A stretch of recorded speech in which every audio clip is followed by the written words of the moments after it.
Monsieur Gildas Bourdet, bonjour. Bonjour. Donc vous êtes actuellement en train, vous avez écrit un dernier livre. Hein. Oui, j'ai écrit plusieurs livres et je vous présente le dernier. Merci. Qui s'appelle OVNI, vers la fin du secret, avec un point d'interrogation, parce que j'explique longuement que on ne sait pas très bien où on va, mais c'est très compliqué comme histoire, les OVNI. Voilà. Donc c'est un petit peu un historique de tout ce qui s'est passé depuis une cinquantaine d'années. Une cinquantaine d'années. Très bien. 60 ans. 60 ans d'histoire. 1947, la première vague des soucoupes volantes, le crash de Roswell, etc. Et tout est dans le livre. Suite. Voilà. Ah ouais. Parfait. Voilà. Et justement, j'ai une question aussi particulière. Hein. Donc on parle des soucoupes volantes. Hein. Donc à l'époque, en 1947, elles étaient rondes. Hein. Ben oui. Voilà. Et maintenant, ce qu'on voit plutôt dans le ciel, ce serait plutôt des formes de triangles. Il y a des triangles, mais il y a eu d'autres formes. Oui, c'est vrai que ça a changé un peu. Oui. Donc ça vient d'une évolution des... Mais quand on regarde l'histoire de plus près, qu'on se documente, on s'aperçoit qu'il y avait déjà des triangles il y a 50 ans. Et qu'il y a toujours des soucoupes aujourd'hui. Toujours des soucoupes. Donc on a rassuré. Donc voilà, mais il y a d'autres formes, il y a des cylindres, il y a des sphères, il y a... Oui, c'est très bizarre, très étrange tout ça. Très bien. bien. Puis il y a toutes les tailles aussi. Il y a des ovnis énormes, certains, hein. Et puis il y en a des tout petits aussi. Il y a des petites boules qui se promènent, voilà. Et donc il y aurait des petits hommes verts ou... Alors, les petits hommes verts, non, il n'y a pas de petits hommes verts. Ça n'existe pas. C'est une idée de la science-fiction, ça. En fait, il y en a eu un petit peu de toutes sortes, des apparitions, des observations.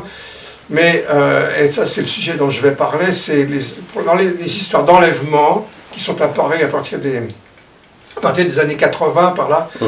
On a plutôt des espèces de petits êtres à la peau grise, plutôt, avec des grands yeux noirs. On se demande ce que c'est que ces loustiques-là, on ne sait pas très bien. Hein. Et donc ils se seraient intégrés dans la... Il y a aussi des êtres d'apparence humaine. Et ça se passe comment alors? Parce que si ça nous ressemble, on ne peut pas savoir qui c'est. Ça se passe de façon très bizarre et ça commence par quelqu'un qui par exemple roule sur une route et puis il voit quelque chose, éventuellement un ovni, et puis j'en ai rencontré un comme ça, un Américain. Il roulait avec sa femme et puis ils ont vu un ovni au bord tout près de la route. Et puis, tout d'un coup, ils se sont retrouvés, 2 heures plus tard, il leur manquait 2 heures, ils ne se rappelaient pas du tout ce qui s'était passé. C'était le vide complet. Voilà. Et puis, des années après, c'était un petit entrepreneur de bâtiment dans le Colorado. Hein. Il s'est blessé au bras, et puis on lui a fait une radio, il lui a dit, monsieur, vous avez un petit objet là, au-dessus du poignet. Il avait un implant. Eh ben oui, il a fini par se le faire opérer. Il a attendu que sa fille ait 20 ans pour en parler. Parce qu'il ne voulait pas trop la choquer. Et il a été opéré par ce docteur Lair dont je vais parler. Moi, je l'ai rencontré, hein, ce gars-là, Tim Cullen et le docteur Lair. Et c'est voilà le genre d'histoire on lui a opéré, le docteur Lair et ses collègues lui ont retiré un petit objet au-dessus du poignet. Moi, j'ai vu la cicatrice, c'est pas du... C'est pas du vent. C'est pas du vent, c'est très... Il ressemble à quoi cet objet, justement? Mais c'est de tout petits objets, il y en a de plusieurs formes.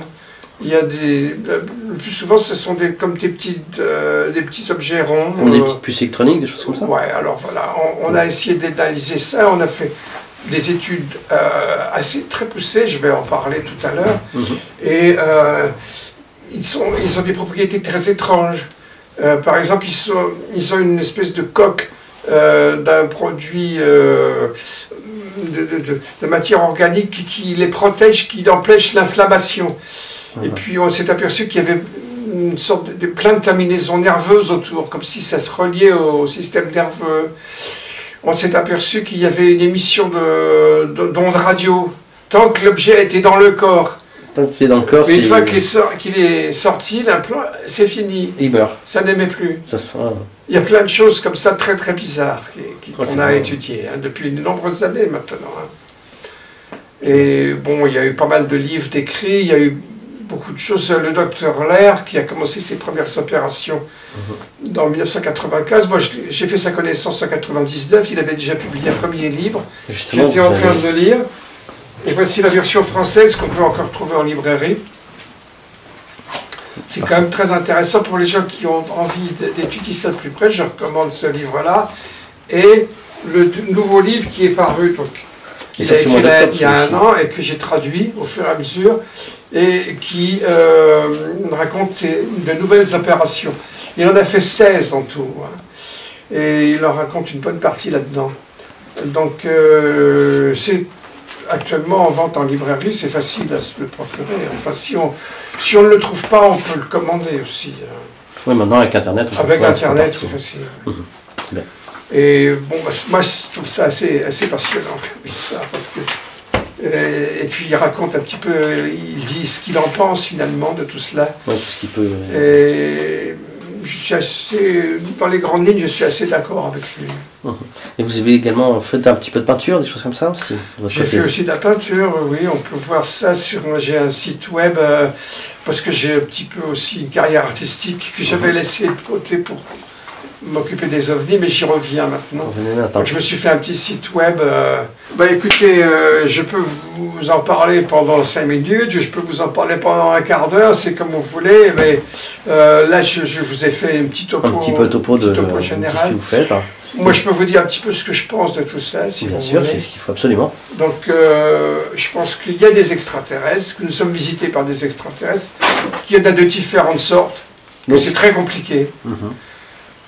Qu'il peut y avoir aussi d'autres dimensions, je ne suis pas du tout hostile à l'idée qu'il y a d'autres dimensions, bon, il y a différentes hypothèses qui existent à ce sujet, il y a toute une gamme d'hypothèses. Personnellement, je suis ouvert à différentes hypothèses, mais je tiens absolument à l'hypothèse des visiteurs extraterrestres, parce qu'il y a des gens qui finissent par l'exclure totalement, comme Jacques Vallée par exemple, et qui a beaucoup qui a fait école, qui a beaucoup de partisans.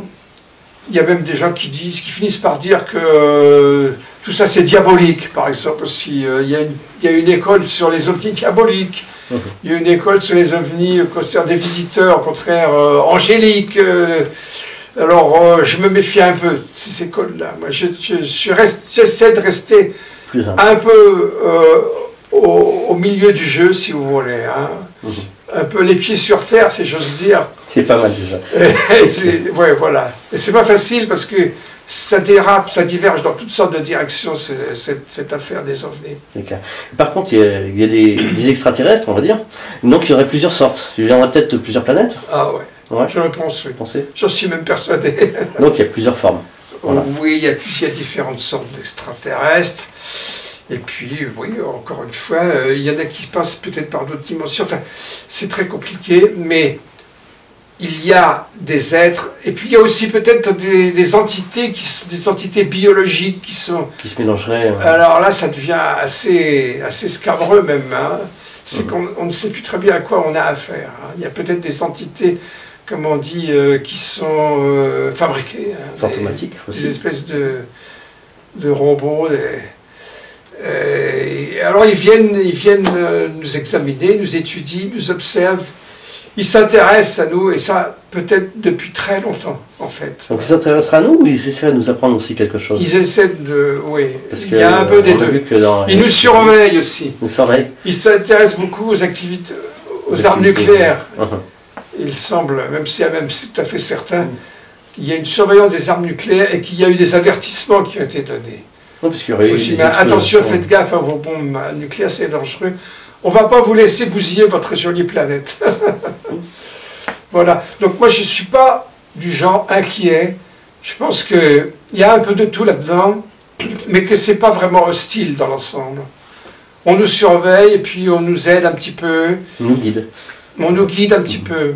toute façon, s'ils avaient voulu être hostiles, ils l'auraient fait depuis longtemps. Ils nous auraient croqué depuis très longtemps. Ouais. S'ils voulaient, s'ils étaient hostiles, vraiment, s'il n'y avait que des êtres hostiles, ils auraient pu nous exterminer. On ne serait plus là pour en parler. C'est clair. Monsieur Gilles-Bourdet, merci beaucoup. Voilà. Et puis à tout à l'heure pour la conférence. Entendu. Merci. Je vous en prie.